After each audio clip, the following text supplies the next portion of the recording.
the Lord prepared me, fully prepared me. I could look back and I saw how he prepared me even in my teen years, up until the point in my 40s when I was diagnosed.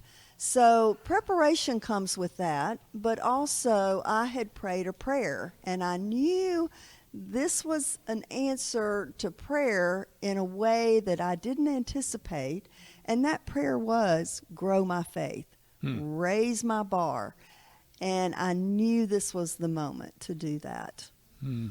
So how did you set out then to use this as a growth opportunity?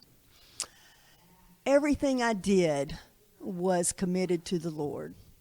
I spent time in the mornings staying focused, as the scripture says, to stay focused on him, not on this earth. Set your mind on him, and that's exactly what I did. So each day was spent focused on him. I began to see things and ask him to show me his presence. I saw him in ways that would sometimes be even ridiculous. Like I recall one time, I felt like I needed to eat more iron. And so I said, wouldn't it be good if the cafeteria were serving chicken livers today? And they hardly ever did that. Right. But there they were, serving chicken livers that day.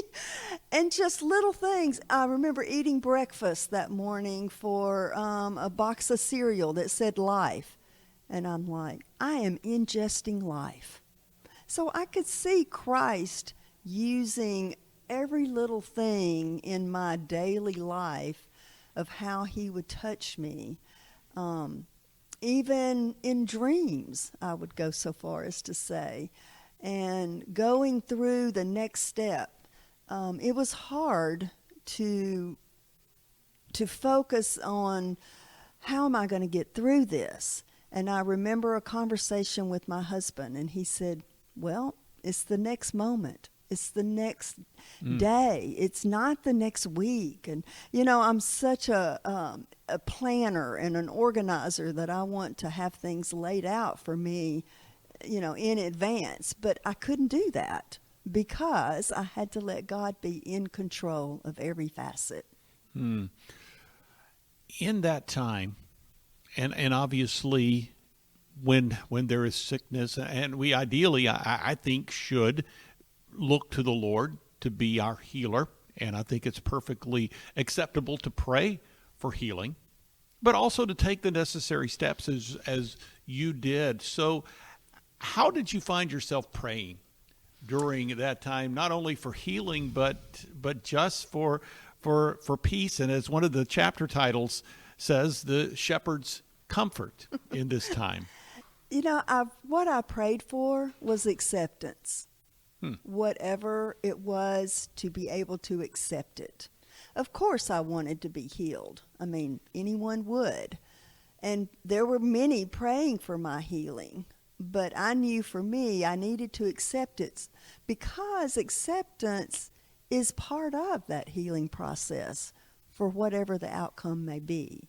And knowing that God is with you regardless, that's where the comfort comes.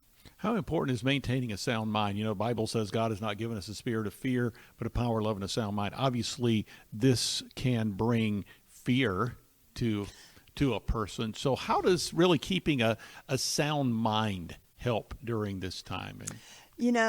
That's why my title is what it is, Confronting Cancer with Faith. I almost want to put not fear. Oh, good.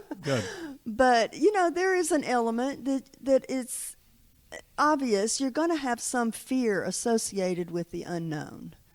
And the only way you can face that is through God alone.